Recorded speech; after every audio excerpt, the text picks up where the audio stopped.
Hi everyone, just coming back to do a quick emboss resist um, distressing technique. So I've got my, excuse me, so that it works still fine, my embossing pad, and I use the Versamark, but this has been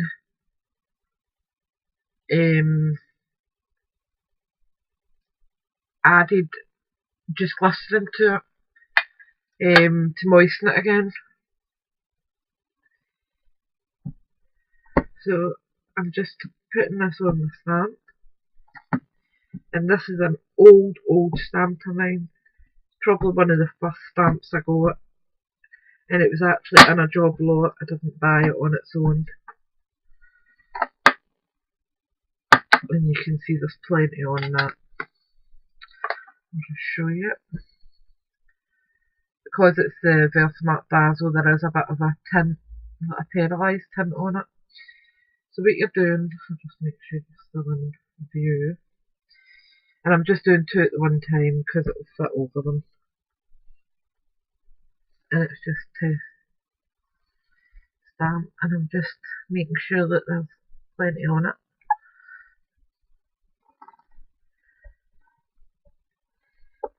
Because it's a background, I'm not fussed if there's an odd wee bit of emptiness, as the saying goes. Let's see how this is. I'll just press that in properly to make sure everything's covered. Looks okay to me. So then I've got my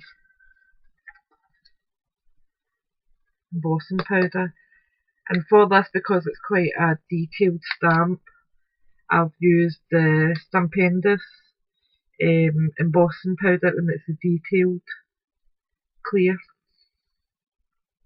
So I'm just dumping loads on, because I'll just put it back in my tub anyway, but it just makes sure everything's covered.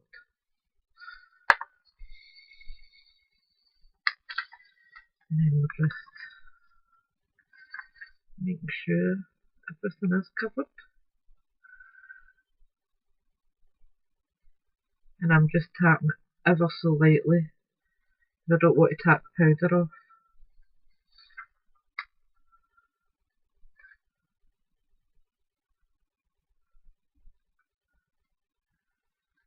There we go, and I'll put this back in the tub.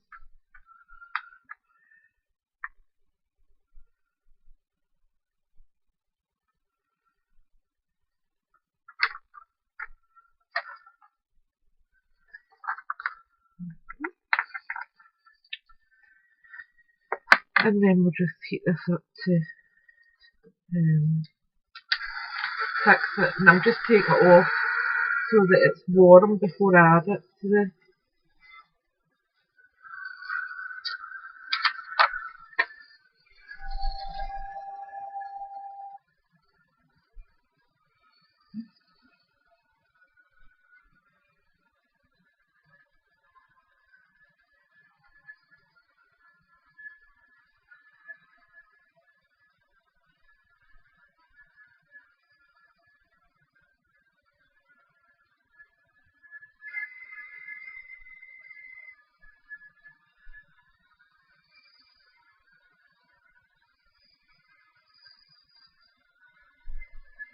that one completely melted.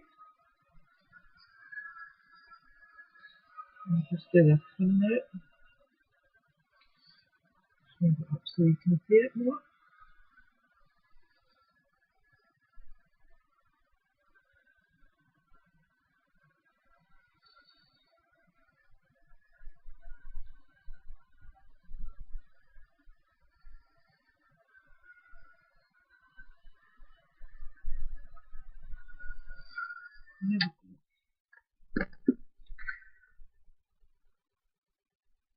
Yep, that's all done.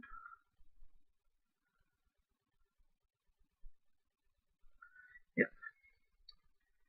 So that's both for images done.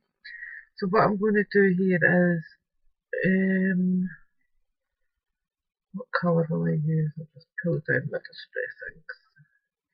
And this is how I'd store my distress inks. I'll just show you this quickly. This is an old box that my mum got me. See if I can tell you a bit more. I'm filming the now and I'll be down shortly. And it fits them all except 4. So these 4 sit on top. But it works fine for what I use it for. And I'll just show you briefly. So I'll use squeezed lemonade and blue. Right, I'll use peacock feathers. Let's see. Because this is quite a dark blue, it will show a lot more. I'll just put that back up out the road now. And then aside. Right, and I'll take you back down so you can see what I'm doing here.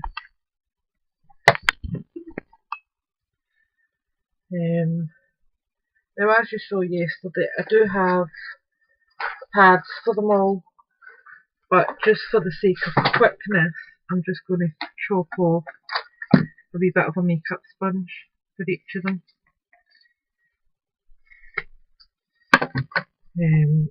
These are quite large makeup sponges that I get, and I just chop off bits at a time that I need. So this is for 2 colours, and all you're doing is adding some ink to your pad and then just going across your image like that. And then what I'll do with this one is I'll bring that in from the other side so they match in the middle.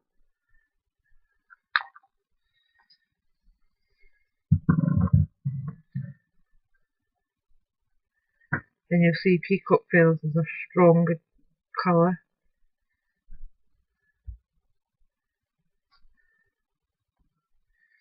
And then all you do is just get a piece of kitchen roll or toilet paper, whatever, and then you can just go over the top and it takes off any excess ink that might be on the emboss.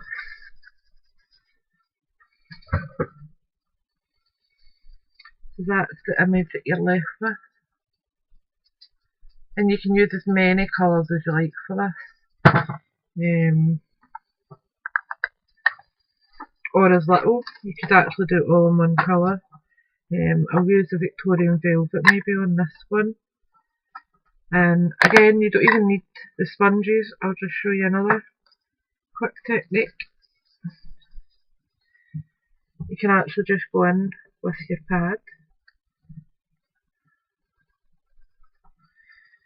Okay, so that's Victorian Velvet. And then the other side I'll maybe go in with some spun sugar, which is from the same colour spectrum, and just go in from the other side.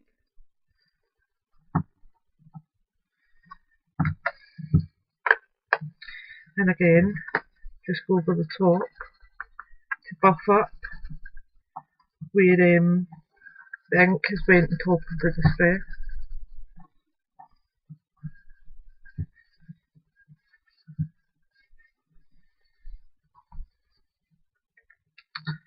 Like that. That isn't very good at the bottom part. Better. The bottom part of that was a bit bare there. That's it now. And you get like that effect. And then you can add your topper to it, or I'll just show you with the wee dove that Karen Morgan sent me the other day, your wee embellishment, and that would make a lovely wee tag or a wee sentiment on it, just to add. So that's the embossed resist effect. You can spritz them with water if you want them a wee bit lighter. I will do that. No, I won't, because I haven't got any left in my spray, but you can go over it with just your paintbrush with a bit of water on it, and you can just, that'll actually blend it out even more. Lots of moving on camera.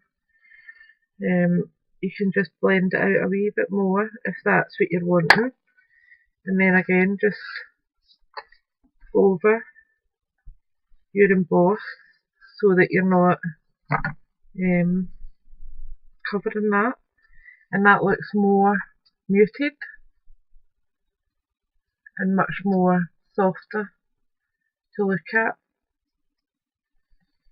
And you can do the same with this one. I'll just show this one on camera though. Just adding a wee bit of water to my brush. There's nothing fancy in that, and then you're just going across, and again, and you'll see the softer colour starting to come through rather than the heavier. And again, just dab off from your resist, and then you've got it there, which is a softer version of it. So I hope you have a wee go at that. They are super easy to do, great for backgrounds, great for sentiments. I mean, you could put a sentiment on that and cut it down, add a wee bit of black distressing around it, make it stand out, and you've got a sentiment banner. But hope that's helped, and I will speak to you all soon. Bye for now.